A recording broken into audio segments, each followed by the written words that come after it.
Bonsoir à tous et bienvenue dans cette nouvelle édition de votre journal. Une visite ministérielle aujourd'hui en Vendée. Jacqueline Gouraud était à la Faute-sur-Mer ce matin.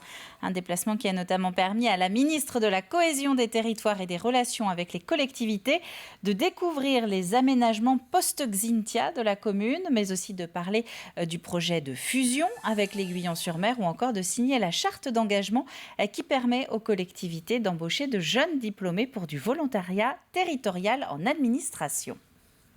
Il y a ce souci permanent d'équilibrer entre les zones urbaines et les zones plus rurales. Et ça, c'est quelque chose qui est très bien décrit dans ce territoire. Et puis alors tous les projets, évidemment touristiques, puisque nous sommes dans une zone touristique, mais avec ce souci très fort de la transition écologique.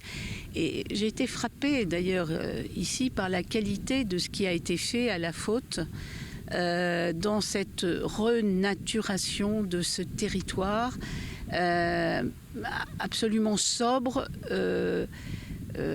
très naturel. Et on sent bien que, si vous voulez, les élus sont en adéquation avec ce territoire du Marais Poitevin aussi, qui est si riche en richesses naturelles et ornithologiques aussi, puisque c'est une réserve pour les oiseaux.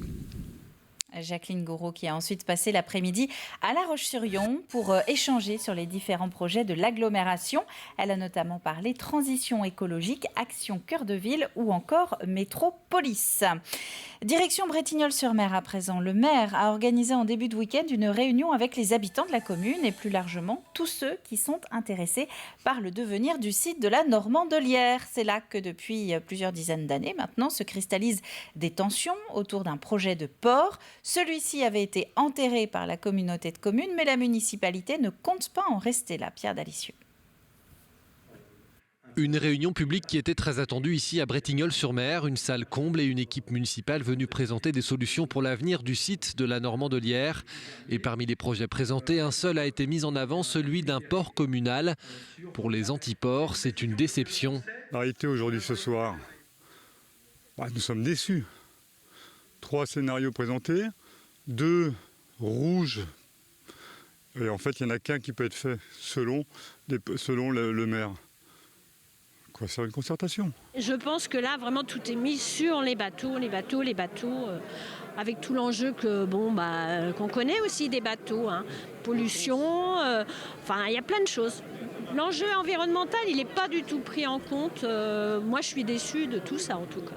Une salle en demi-teinte avec de nombreux soutiens aussi au projet de port qui n'ont pour beaucoup pas oublié l'abandon du précédent projet intercommunal par la communauté de communes du pays de Saint-Gilles-Croix-de-Vie. Il faut continuer quand même et ne pas laisser la communauté de communes qui refuse ce projet, à mon avis,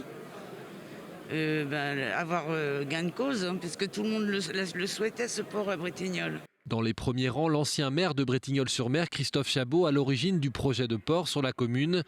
Pour l'ancien élu, il y aura un port à la Normandelière. Ce qui me fait plaisir aujourd'hui, c'est que ce soir, nous venons d'assister à la renaissance du projet de port de Bretignolles, qui n'est pas mort et qui non seulement n'est pas mort, mais va remotiver les troupes, va ressouder les Bretignolais, parce que de toute façon, quel que soit le projet que vous faites, vous avez une opposition.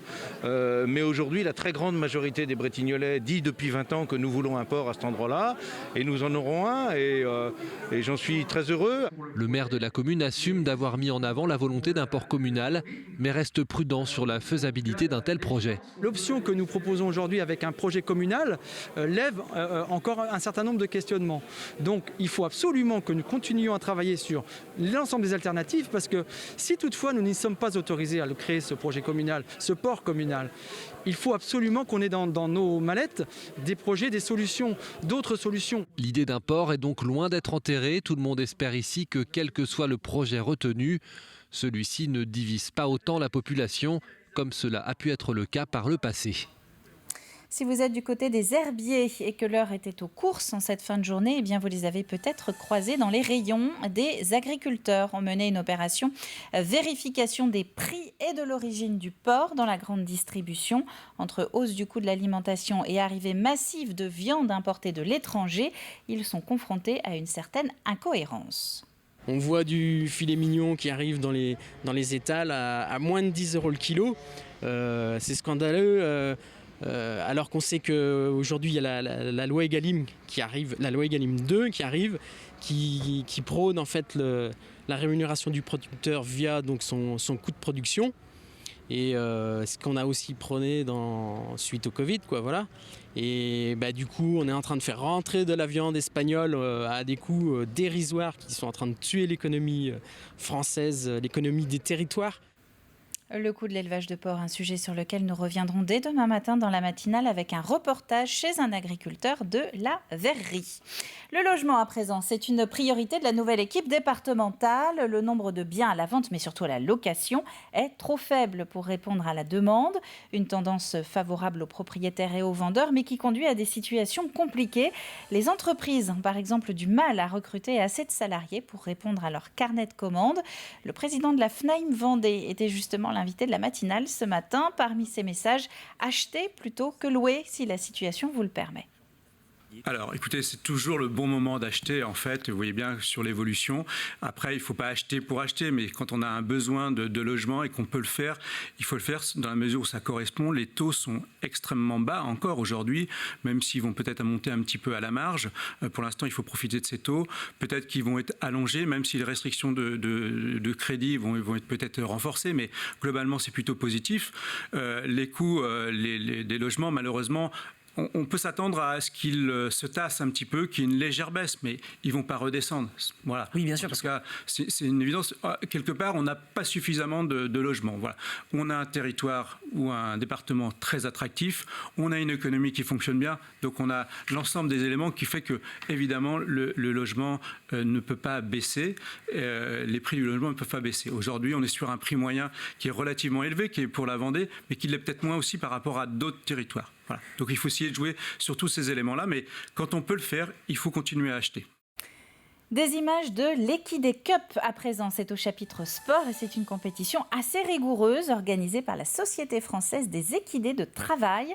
Un rendez-vous national qui s'est tenu à Sainte-Foy ce week-end, un marathon avec des épreuves à franchir, le tout dans un temps imparti. 80 chevaux de travail y ont participé, venus de la Camargue comme de la baie de Somme. C'est un circuit qui est organisé donc par la SFET et qui permet à des utilisateurs de chevaux de territoire, de chevaux de trait et aussi d'ânes de pouvoir les utiliser dans des diverses disciplines qui sont la maniabilité, l'attraction pour les chevaux de trait, le marathon. Et donc c'est durant un week-end, on regroupe tous les gens qui ont fait une sélection, qui sont passés par des présélections. Il y a tous les finalistes, donc tous les meilleurs chevaux sont présents ici pour ces disciplines. Autre sport qui a marqué le week-end, le 39e chrono des nations aux Herbiers. Des courses contre la montre toute la journée de dimanche, dont une partie était d'ailleurs en direct sur TV Vendée. Sur le podium, on peut retenir évidemment la première place du champion d'Europe Stéphane Kung en élite homme et celle de Marlène Rosser en élite femme. J'aime bien cette course, elle est assez difficile. C'est jamais la même chose pour plusieurs kilomètres. Ça change le rythme, la route, elle est pas tout à fait super bien. Alors c'est difficile et ça me fait grand plaisir. Je me rappelle que mon ancien entraîneur national, Daniel Giesiger, m'en avait déjà parlé de cette épreuve. Je crois qu'il l'a gagné aussi 2 fois. Et ouais, c'était un plaisir de venir ici, c'était un très beau événement et c'était parfait pour terminer la saison sur la plus haute marche du podium. Mais les Vendéens ont aussi brillé. Antoine Devanne du Vendée a remporté le contre-la-montre Espoir et il est originaire du Boupère.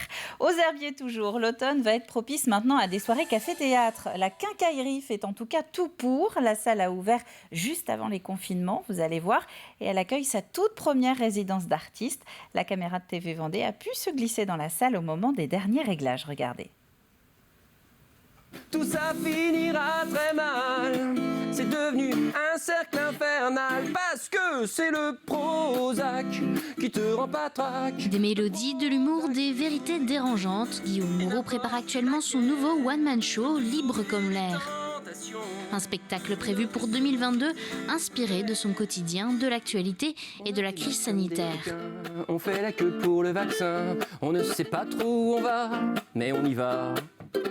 Je touche un petit peu à tout, c'est-à-dire que je vais dans la chanson un petit peu trash, où je vais expliquer ou essayer de faire rire les gens avec des sujets un petit peu piquants. Et puis à côté de ça, j'ai des sujets un petit peu plus légers.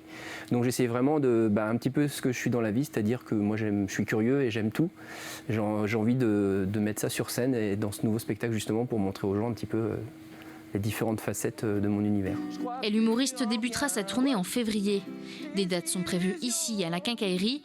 Ouvert en septembre 2020, le Café Théâtre n'a pas pu honorer sa première saison en raison de la crise sanitaire. Aujourd'hui, le site peut de nouveau accueillir spectacles et résidences d'artistes qui sonnent pour la gérante comme une deuxième inauguration du lieu. Ah, j'adore. Là, c'est le vrai lancement cette fois. Le premier, on va dire, qui s'est fait, mais malheureusement...